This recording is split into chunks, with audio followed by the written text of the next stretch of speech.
Hi అండి, మీ పిల్లలకి హెల్తీగా టేస్టీగా చేసి పెట్టాలంటే ఈ చికెన్ బర్గర్ అయితే ఒకసారి ట్రై చేయండి. నేను ఎప్పుడు బయట నుంచి తెప్పించాను. చికెన్ బర్గర్ అయితే ఇంట్లోనే చేస్తాను. బయట ఒక్కొక్క బర్గర్ వచ్చేసి 100 రూపీస్ 150 రూపీస్ ఉంటుంది.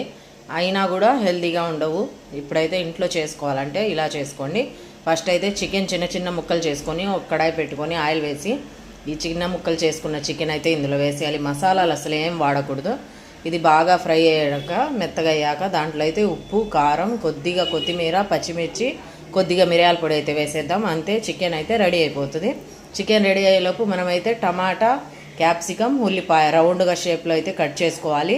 మనకు ఏ వెజిటేబుల్ అవైలబుల్గా ఉంటే అలాగా కట్ చేసి పక్కన అయితే పెట్టుకోవాలి. దీనికి కావాల్సింది అంతే. ఇంకా ఇదిగోండి, బ్రెడ్ అయితే ఇలా చేసి పెట్టుకోవాలి. మధ్యలోకి సగం కట్ చేసుకొని బ్రెడ్ పెట్టుకొని ఒక పక్క అయితే ఆయిల్ వేసి ఒక ప్యాన్ పెట్టి అందులో అయితే ఈ బ్రెడ్ ఫ్రై చేసుకోవాలి. లైట్గా ఫ్రై చేసుకొని ఈ చికెన్ రెడీ